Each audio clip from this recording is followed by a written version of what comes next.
एक सवाल जो बार बार सब पूछ रहे हैं कि इतने बड़े संकट के बीच नेता चुनाव प्रचार क्यों कर रहे हैं?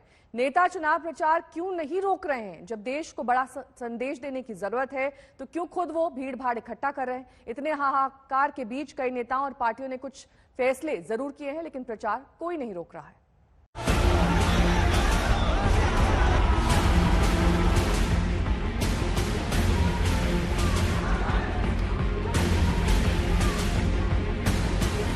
ये बहस पूरे देश में चल रही है कि जब कोरोना का इतना बड़ा संकट है, जब लोग अस्पतालों में भटक रहे हैं, जगह जगह जरूरी चीजों के लिए परेशान हो रहे हैं, जब लोग कोरोना की भीषण लहर में दम तोड़ रहे हैं और जब जगह जगह नाइट कर्फ्यू और लॉकडाउन जैसी पाबंदियां हैं, तो बंगाल में क्यों धड़ाधड़ रैलियां, रोड शो और प्रचार जारी है।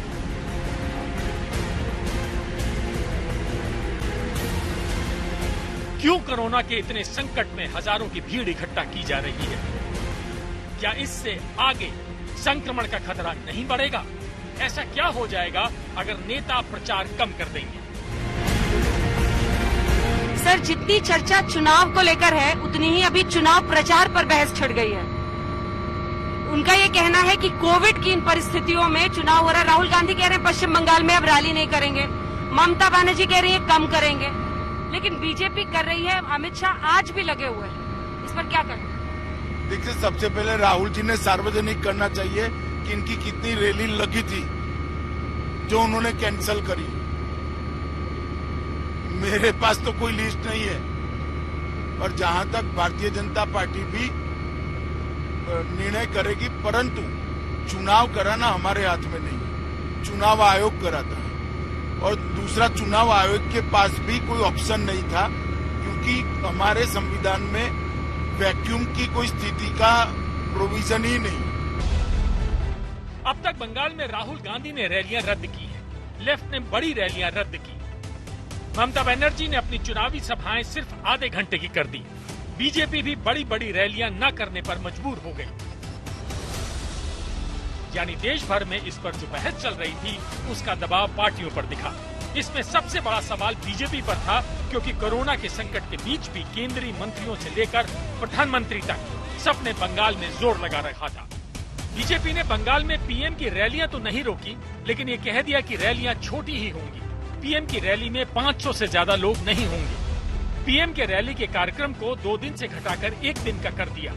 22 और 24 अप्रैल को होने वाली कुल 4 रैलियां अब 23 अप्रैल यानी एक ही दिन होंगी। यानी प्रचार में कटौती तो हुई है, लेकिन प्रचार रुकेगा नहीं।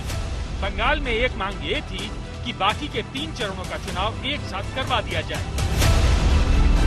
ये बात ममता बनर्जी बार बार कह रही है, लेकिन ऐसा होता भी नहीं दिख रहा है। तीनों के बाकी के फेज को एक साथ कर लें, ये भी सुझाव उन्होंने दिया था। क्या ये मुमकिन हो पाएगा? ये भी संभव नहीं है, क्योंकि किसी का भी प्रचार का जो अधिकार है वो छीन नहीं सकते। और हमारे संविधान ने प्रचार के लिए निश्चित दिन किए हुए कि मिनिमम इतने दिन प्रचार के लिए मिलने चाहिए। एक नैरेटिव बनाने के लिए आप कुछ भी कहते रहो, वो अलग बात है, परंतु संवैधानिक रूप से क्या है वो पहले देखना चाहिए। बंगाल में चुनाव प्रचार के पक्ष में अलग अलग तर्क दिए जा रहे हैं। ये कहा जा रहा है कि पूरी तरह से प्रचार रोक नहीं सकते, इसमें संवैधानिक मजबूरियां बताई जा रही हैं। ये बातें सही भी होंगी, लेकिन लोगों को तो यही साफ साफ दिख रहा है कि जब इतना बड़ा संकट है, जब हर तरफ हाहाकार है, तब भी नेताओं ने चुनाव प्रचार नहीं छोड़ा। आज तक ब्यूरो।